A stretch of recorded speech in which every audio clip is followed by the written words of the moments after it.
The Japanese Grand Prix is over, and it was a return to the top step of the podium for Max Verstappen and Red Bull, as Verstappen manages to hold off both of the McLaren drivers and give Honda their final win at home with Red Bull. But now F1 is moving on to the next race, which is at Sakhir for the Bahrain Grand Prix, which means that once again it is time for my preview and predictions. This is a series where I'll be previewing and then at the end of the video giving out my early predictions for the Grand Prix. If you enjoy the video then please hit the like button and subscribe for more F1 content. Now let's get into the video. As usual I'll be talking about the top teams later on, so please do stick around for that. Yep. F1 is now moving from Japan to Bahrain, and a circuit which does typically provide some more overtaking opportunities, and this is a circuit that all of the teams already have extensive data on, as they were just at this circuit a couple of months ago during pre-season testing. Historically speaking, the Bahrain circuit is one that provides great racing. The circuit features a lot of heavy braking zones, unlike Suzuka, and this is a circuit that typically rewards cars that are both kind on their tyres and also have great mechanical grip with the slower speed corners. It is also a real limited circuit as there are plenty of traction zones. All in all, this is a completely different challenge to what we have just seen. There are not too many fast flowing corners here. Because of all of this, I expect that the teams will be running with slightly less downforce than what we just saw in Japan. Typically, Bahrain is a medium level of downforce type of circuit. The track surface in Bahrain is also a different challenge to what we usually see, as historically, the track surface is the roughest of the year, which is another factor to take into consideration, because this rough surface means that the tyres get absolutely destroyed. Because of the very rough surface and all of the traction zones, Bahrain, as I just said, is very punishing on the tyres, but in a different way to Suzuka. And because of that, Pirelli will once again be breeding the hardest tyres in the range, meaning that the C1 is the hard tyre, the C2 is the medium tyre, and the C3 will be the soft compound of tyre. As you would expect at a circuit that is so brutal on tyres, last year there was 43 pit stops, with the drivers doing a 2-stop race. Strategy wise, it is a little bit different though from Suzuka. Last year, they were using 2 sets of soft tyres and a set of hard tyres, and some teams had to use 2 sets of hard tyres and 1 set of soft tyres. In general, the medium tyres don't really get used at this circuit, and that is because, in the past, the difference between the C2 and C3 at this track has been minimal. This year, I expect that we will probably see the same thing, but it has to be said that so far this season, the tyres have been holding up better than expected, as the structure of the tyres are a little bit more robust this year. Overtaking in Bahrain is actually easier in general than at Suzuka, but last year it did prove to be pretty tricky, with a reduction in the overall length of a DRS zone. But still, there was 36 on-track overtakes. To help with overtaking, the Bahrain circuit features 3 DRS zones, one down the pit straight, one on the exit of turn 3, and the final DRS zone is on the exit of the very tight and tricky turn 10. I expect that the FIA might extend that DRS zone that they shortened last year, so that we could potentially see some more on-track overtaking. Last year, the pole position lap time was set by Max Verstappen in the Red Bull, and that time was a 1:29.179. During that pole lap, Verstappen reached a top speed of 322 km per hour, which is bang on 200 miles per hour. In the Grand Prix itself, Max Verstappen set the fastest lap of the race, and that time was a 1:32.608. I expect that both of these lap times will be beaten fairly easily, especially as we just saw Kimi and Antonelli beat last year's race fastest lap in Suzuka by almost 3 seconds. I just want to say, if you are enjoying the video so far, then I would really appreciate it if you hit the like button and subscribe for more F1 content. But now, let's get back to the video, and let's talk about the midfield teams Racing Bulls, Haas and Williams. For Haas, Racing Bulls and Williams, the tight battle in the midfield is getting hotter and hotter. In Suzuka, we saw a great fight between them as Isaac Hadjar, Alex Albon and Oliver Bearman were all fighting to try and be the top midfield driver.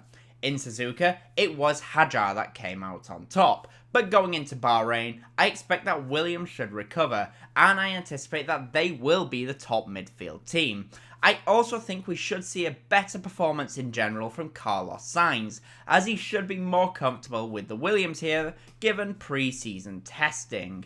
He has struggled a little bit so far this season compared to Alex Albon, but now he has an opportunity to go racing where he has already driven the car. For Ferrari then, it was a stronger race from Charles Leclerc. We got a glimpse in China that the Ferrari could be a stronger car in my opinion. Leclerc was really good with a broken wing, even if the car got disqualified for being 1 kilo underweight.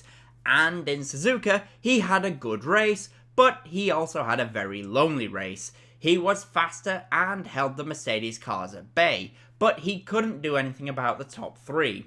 Teammate Lewis Hamilton did have a tougher race, but again, not a great deal happened for him.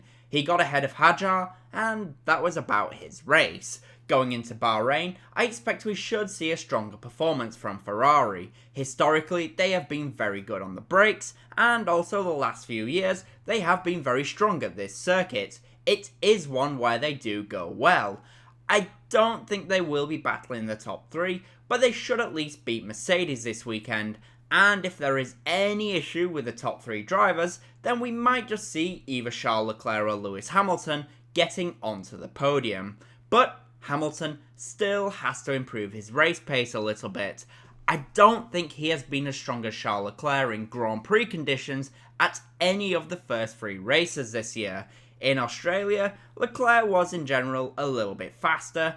In China, he was quite a bit faster, and in Japan, again he was faster than Hamilton. So Lewis, even though he won the sprint race, still has to improve his Grand Prix race pace just a little bit. For Red Bull, it was a return to the top step of the podium for Max Verstappen, as he put in an incredible performance as Honda get one last chance to win at their home race with Red Bull. I still think McLaren were the faster car, and if McLaren had clean air, they probably would have disappeared, but Verstappen was able to hold them off and take a victory, and now he finds himself just 1 point off of the lead in the Drivers' Championship. Teammate Yuki Tsunoda finished in 12th place, which I guess is better than Liam Lawson managed in those 2 races, but it is still not a points finish. In Bahrain though, I expect that it will be a tougher weekend for them, especially as the circuit features plenty of slower corners, which for the last year or so has been a bit of an issue for them. Verstappen can still possibly get a podium result, but I do think he will be closer to Ferrari than he will McLaren. Hopefully for Yuki Tsunoda, now that he has had a race to get used to the car, he can potentially get some points on the board for Red Bull. For Mercedes, it was a very quiet race. They probably should have beaten Charles Leclerc with George Russell, at least based on some of the other sessions, but in race trim they just couldn't do anything. They tried an early stop with Russell, but it just didn't work. Kimi Antonelli had a stronger race and managed to beat Lewis Hamilton, but honestly, that is all that can be said from that race. Going into Bahrain, I actually think this could be the first race properly where Mercedes are actually slower than Ferrari. As I mentioned with Ferrari, this is a place where historically they have been very strong. We have seen Mercedes and Russell being particularly strong in high-speed, high-downforce corners, but Bahrain doesn't really feature any of those. This together means that I can see them being the 4th fastest, or 3rd fastest if you don't include Verstappen.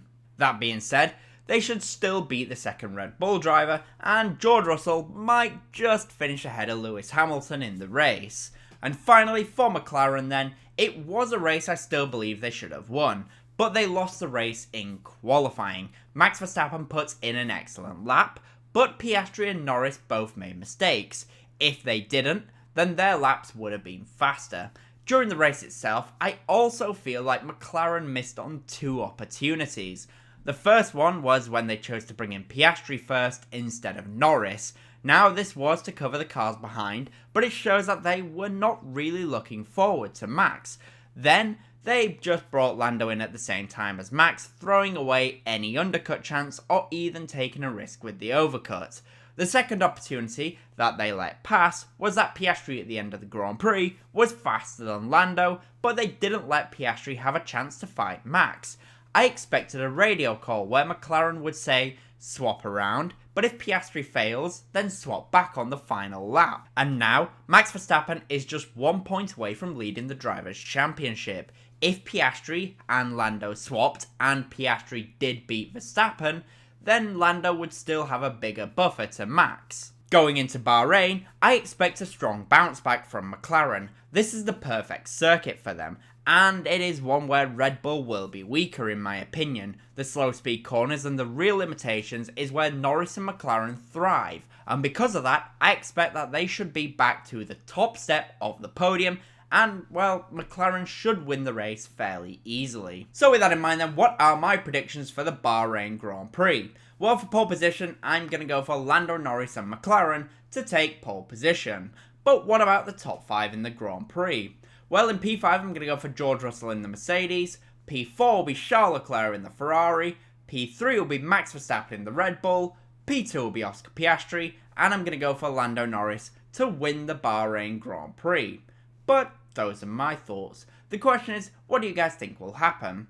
In the comment section down below, please do let me know. And as always, comment, leave a like and subscribe for more F1 content. Thank you all so much for watching.